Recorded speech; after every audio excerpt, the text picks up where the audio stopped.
Do you have a view Which of God? this? I haven't read the book. Which God? The God of any, any kind of... Either creating one or supervising one, and certainly an intervening one. I mean, I think that's fairly exhaustive. My view had always been that since we have to live with uncertainty, only those who are certain leave the room before the discussion can become adult. Victor Stenger seems to think now we've got to the stage where we can say with reasonable confidence it's disproved, not as not vindicated or better explanation proposed. But I just thought it'd be an interesting proposition because it matters a lot to me that our opinions are congruent with uncertainty. Right. Well, I think the weak and in link... other words, with doubt. Yeah, I was a big fan of his book and actually blurbed it, but I think the weakest link is this foundational claim on the texts, this idea that we know that the Bible is the perfect word of an omniscient deity, because that is an especially weak claim, and it really is the claim. It is really the gold in their epistemological gold standard. I mean, it all rests on that. That if the Bible is not a magic book, Christianity, in this case, evaporates. If the Quran is not a magic book, Islam evaporates. And when you look at the books and ask yourself, is there the slightest shred of evidence that this is the product of omniscience? Is there a single sentence in here that could not have been uttered by a person for whom a wheelbarrow would have been, emergent technology? You have to say no. I mean, there's not. If the Bible had an account of DNA and electricity and other things that would astonish us, then okay, our jaws drop suitably, and we have to have a sensible conversation about the source of this knowledge. Dinesh D'Souza makes this claim in his new book. He's going to be, by the way, one of the much more literate and well-read and educated of our antagonists. I'm going to be debating soon. He says that in Genesis, which people used to mock, they said, "Let there be light," and then only a few staves later you get the sun and the moon and the stars. Right. How could that be? Well, that's actually, according to the Big Bang, that would be right.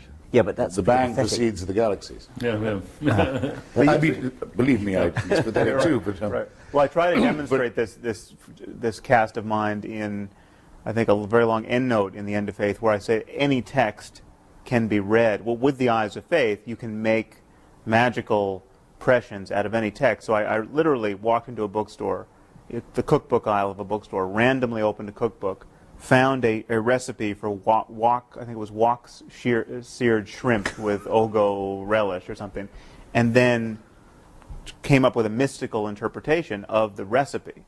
And you can do it. I mean, you can connect the dots with any crazy text and find wisdom in it. Michael Shermer did it with the Bible Code. Right, I haven't seen that. The hidden messages in the Bible. Yeah. Very, very good. You can write yesterday's headlines from it anytime you like. Yeah. I have a question for the three of you. Is there any argument for faith, any challenge to your atheism that has given you pause, that has sent you back on your heels, where you felt you didn't have a ready answer, etc.? I actually can't think of any. I mean, I think the closest is the idea that the fundamental constants of the universe are too good to be true, and that does seem to me to need some kind of explanation if it's true. I mean, Victor Stenger doesn't think it is true, but many physicists do. I don't think. I mean, it certainly doesn't in any way suggest to me a creative intelligence, because you're still left with the problem of explaining where that came from. Right. And a creative intelligence who's sufficiently creative and intelligent enough to fine-tune the constants of the universe to give rise to us has got to be a lot more fine-tuned himself than... Why create all the other planets in our solar system dead?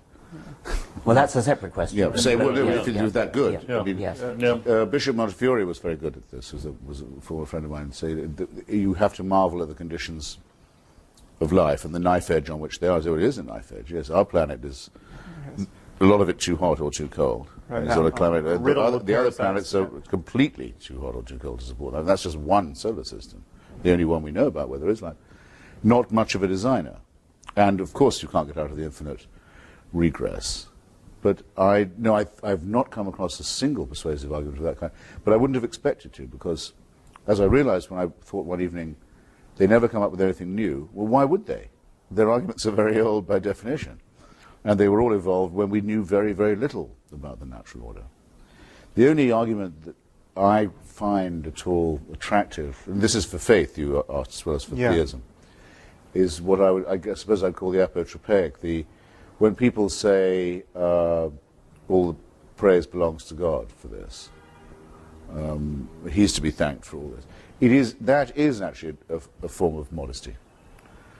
It's a superstitious one. That's why I say apotropaic. But it's avoiding hubris. It's also for that reason, obviously pre-monotheistic. But religion does or can help people to avoid hubris, I think, morally and intellectually, and that might be a. But that's not an argument that it's true. Oh, for heaven's sake! No, there are and cannot be any such arguments. I think. Well, maybe I should broaden this question. No, wait a minute. I think. But before you answer, Dan, I could give you several discoveries which would shape my faith right to the ground. But let me just broaden the question. Yeah. Not only rabbits in the Precambrian. No. Not only an argument for the plausibility of religious belief, but an argument that suggests that what we're up to, criticizing faith, is a bad thing. Oh, that's much easier. We shouldn't be doing so. Let's exclude that. Yes, by all means. Yeah. Yes. We shouldn't be doing what we're doing. That's much easier. Okay. It's easier to think of a good reason. I mean, somebody could come up with an argument that says that the world is a better place and everybody believes a falsehood. Is there any context, though, in your work or in dialogue with your critics where you feel that argument has given you pause? Oh, yes.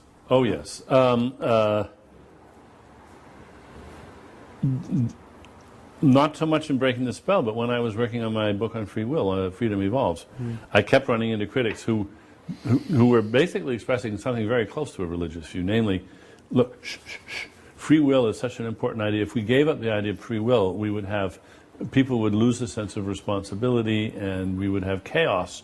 And you really don't want to look too closely. Just avert your eyes. Do not look too closely at this issue of free will and determinism. And I thought about that explicitly in the environmental impact category. Okay, could I imagine that my irrepressible curiosity could lead me to articulate something, true or false, which would have such devastating effects on the world that I should just shut up and change the subject? Right. And I think that's a good question that we all should ask. Yeah, good. Absolutely. And I spent a lot of time thinking hard about that, and I wouldn't have published either of those two books if I hadn't come to the conclusion that it was not only, as it were, environmentally safe to proceed this way, but obligatory. But I think you should ask that question. I do. Right.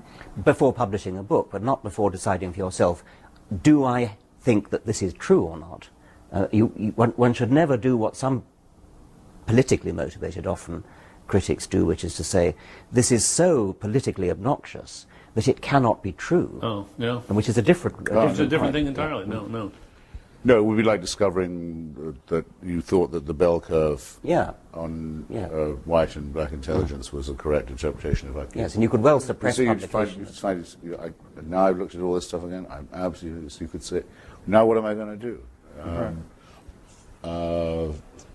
Fortunately, these questions don't in fact present themselves in that way. I'll tell you one place where it's presented itself to me. I think it was an op-ed in the LA Times, I could be mistaken, but someone argued that the reason why the Muslim population in the U.S. is not radicalized the way it is in Western Europe is largely the result of the fact that we honor faith so much in our discourse that they have not become, the community has not become as insular and as grievance-ridden as in Western Europe. Now, I don't know if this is true, but if it were true, that gave me a moment's pause. That would be of interest. James Wolfenson, later of the World Bank, recently the negotiator on Gaza, says that he firmly believes that he had tremendous influence for good with the Muslim Brotherhood and Hamas because he was an Orthodox Jew. If so, I think it would be disgusting, I have to say. and he shouldn't have had the job in the first place. Because we know one absolute thing for certain about that conflict, which is that it's been made infinitely worse by the monarchy.